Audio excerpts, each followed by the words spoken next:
Well, let's see. It's 10:39 p.m. Central Standard Time on Wednesday, December 10th, 2025. And I'm basking in the lavender haze of my bedroom because I have a purple light in my bedroom. I prefer purple. It's my favorite color and it's soothing to me. Anyways, wrapping up from my birthday, and my daughter and my granddaughter Bella and Courtney and Chris and my son and his wife Victoria and their two boys came over to my daughter's house along with me and my husband and Andre, and we had a dinner, and Andre actually cooked ribs for me. That's the first time in 2 or 3 years. He's been pretty sick, so I enjoyed those. That was the bomb. I mean, so good.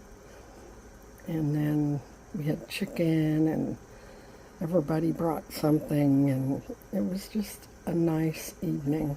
And I had so much fun, I forgot to take pictures. And I'm the family photographer most of the time, so I don't have any. But I took some pictures of a couple of gifts that they gave me. And I'm not,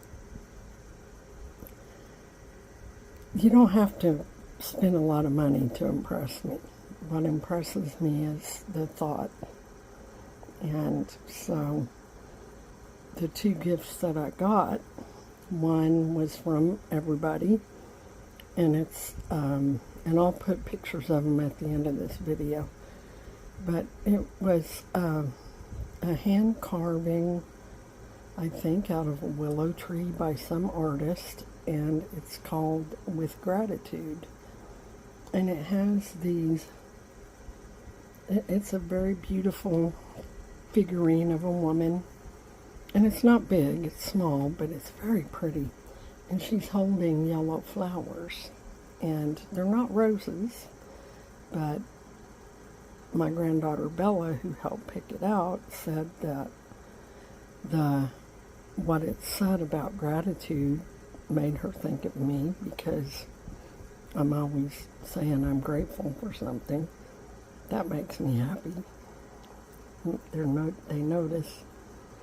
And the yellow flowers reminded her of Grandpa, my dad, even though they aren't roses. I think they're like some kind of lilies or something, but they're just beautiful.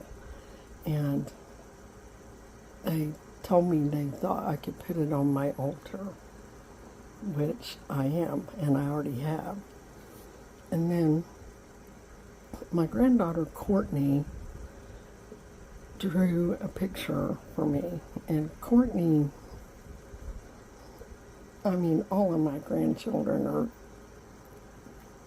absolutely amazing to me, and each of them, we speak a different language together, each of us do, but the language that Courtney and I speak has a lot to do with symbolism and art and spirituality. She has a lot of views like I do in spirituality, and I've always talked to her about crows and what they mean to me. So she drew me a picture of a crow, and she wrote this poem. I think she found it somewhere and wrote it down, either that or she wrote it. I don't know, but it's an absolutely beautiful poem. And I was sitting there reading it, and I had to fight back tears because I thought, oh my God, I am so incredibly blessed with this little family of mine. This little Looney Tune bunch of us. My son and my daughter and their spouses and their kids and grandkids and great-grandkids. And I'm so blessed because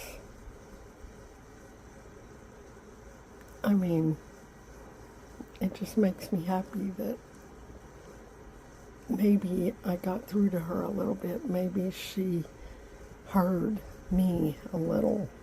Because I'm always trying to find a reason to tell a story like my dad did, and I never understood why he did that until he was gone. And then I'm like, oh, that's what he meant.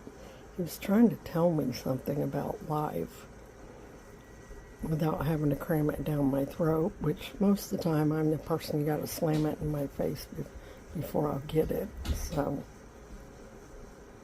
anyways, I'll have pictures of those at the end. But,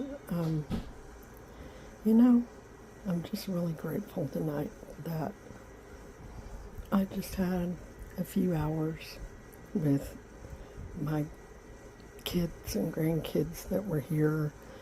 The ones that weren't, they're in my heart. We had a moment where they were all singing happy birthday, and Destiny and her girls were on live, and Lakeland jumped up out of the bathtub to sing happy birthday. That was funny. So, and I had an amazing time. And it's like this whole evening was this absolutely delicious cake and frosting and everything, right? And the cherry on the top was this very brief moment between me and my grandson Michael. He's going to be 7 in 2 days. And, you know, he's just at that awkward age where he's trying to learn how to be, you know, a person, I guess. He's very wise beyond his years, but a little awkward. But he got my attention from across the room, and I looked at him, and he did this. And he said, I love you. And it just touched my heart because it was unprovoked. And how freaking cool is it that a little 7-year-old boy would all by himself intentionally get my attention across the room to tell me that he loved me? That just blew me away. That's the most gorgeous cherry on top of a delicious, beautiful cake. So, you know, it doesn't take much to make me happy. Just time with my family and with the kids around me, and, you know, tonight was a good night, and I'm very grateful for it, and I'm very blessed. So, on to 64. Good night.